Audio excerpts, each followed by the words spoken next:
Good morning, students. I hope you all have gone through the last video and read your book and understood the lesson.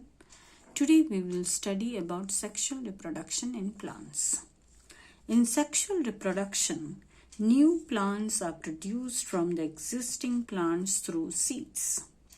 In asexual reproduction, male and female gametes fuse to form a zygote.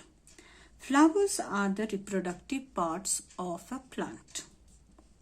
Plants having the flowers are called the flowering plants, and sexual reproduction is a characteristic of these flowering plants. So, flowers are the reproductive part of a plant. They help the plant in sexual reproduction and producing fruits and seeds. In sexual reproduction, a male cell is produced by the male part of a flower which fuses with the female cell produced by the female part of the flower. These cells are called gametes, which when combined form a zygote by the process called fertilization. Let us first study about the flowers. So, parts of a flower. The main parts of a flower are sepals, petals, stamen and pistil. Sepals. These are the green leaf-like outermost circle of the flower. All the sepals are together referred to as calyx. The function of the calyx is to protect the flower when it is in bud form. Petals. These are the colorful and most attractive part of the flower. These lie inside the sepals. All the petals are together referred to as corolla. These are scented and attract insects for pollination. Stamen. It is a male reproductive organ of a plant. The stamen is made up of two parts, that is filament and anther. The stalk of stamen is called filament and the swollen top of stamen is called anther. The anther contains the pollen grains which have male gametes in it. Pollen grains are exposed when the anther ripens and splits. These appear as the yellow powder-like substance which is sticky in nature. Flowers usually have a number of stamens in it. Pistil. It is the female reproductive part of a flower that lies in the center of a flower.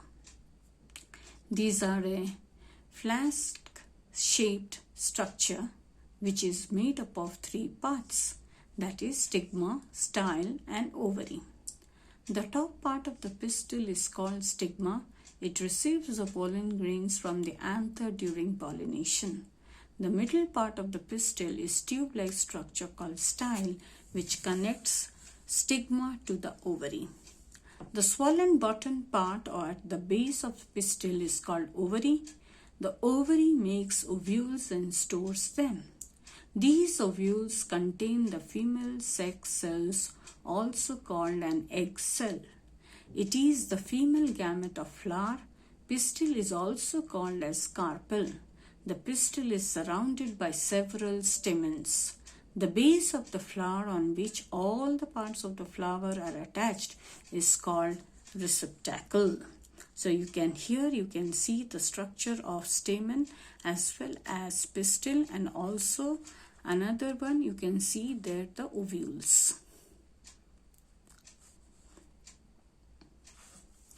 Types of flower.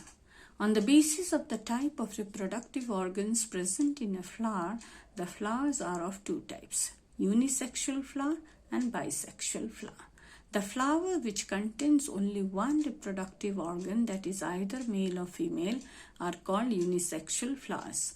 These are also called as an incomplete flower, example papaya, watermelon, corn, cucumber, etc. Bisexual flower. The flower that contains both reproductive parts, that is male and female, in a single flower are called a bisexual flower. These are also called as complete flower, example rose, mustard, hibiscus, etc. Function of a flower. The function of a flower is to make male and female gametes and also to ensure that fertilization would take place for the seed formation. During sexual reproduction, male and female gametes fuse to form the zygote. Process of sexual reproduction in plants. So in plants, sexual reproduction involves the following steps. One is pollination, fertilization, and the second is the fruit. Third is the fruit and seed formation. So let's begin with pollination. The transfer of pollen grains from the anther of a stamen to the stigma of a pistil is called pollination. The process of pollination is carried out by some external agencies like wind, water, insects, birds, etc. These are the agents of pollination. So in this diagram you can see the structure that here how the pollen grains from anther is carried and taken to the stigma of the pistil. So that is the definition. The transfer of pollen grains from the anther of a stamen to the stigma of a pistil is called pollination. Pollination takes place in two different ways. One is self-pollination, the other is cross-pollination. So let's see what is self-pollination. When the pollen grain from the anther of one flower reaches to the stigma of the same flower, it is called self-pollination. Self-pollination generally occurs in a bisexual flower. Cross-pollination, when the pollen grains from the anther of a flower or of a plant are transferred to the stigma of a flower of the same plant or that of a different plant of the same kind, the process is called cross-pollination. This transfer to another plant is mediated by insects, wind, water, animals, birds, etc. So this is the diagram for types of pollination. One is self-pollination, the other is cross-pollination. The next process of sexual reproduction in plants is fertilization. The process in which the male gametes fuses with the female gametes to form a new cell called zygote is called fertilization. When the pollen grains are deposited on the stigma of the pistil, it begins to germinate. You can see here in the diagram also, the pollen grain germinating male gamete moves down the pollen tube. After some time, a long pollen tube is developed from the pollen grain which passes through the style towards the female gametes in the ovary. The male gametes move down the pollen tube and the tube enters the ovule present inside the ovary.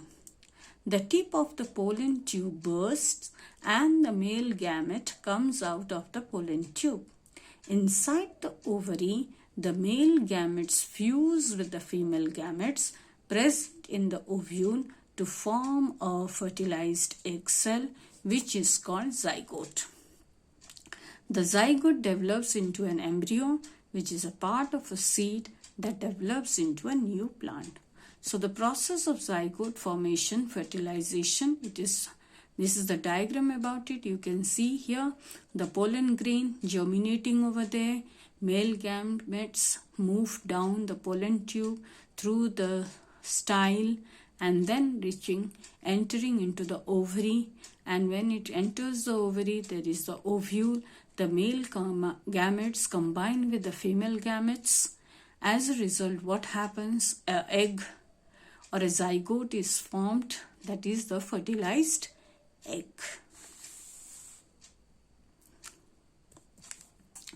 Now, after fertilization, what happens? Fruit and seed formation.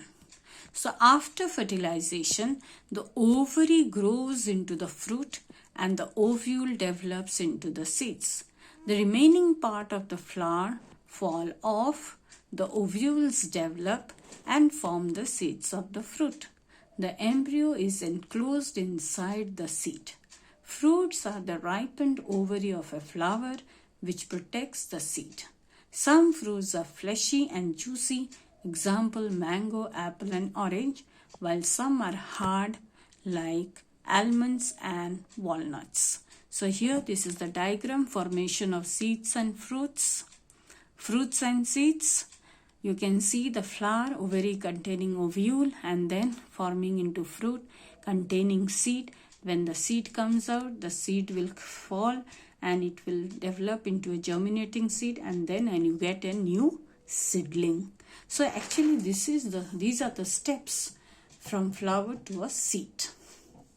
So that's all for today. You will get another video in which you will find about seed dispersal, and that also I am going to set you today. Thank you children. That you will, after seeing this video, the another video will be followed after it. So you also see that video where you will find about seed dispersal, and after that this chapter ends. Thank you.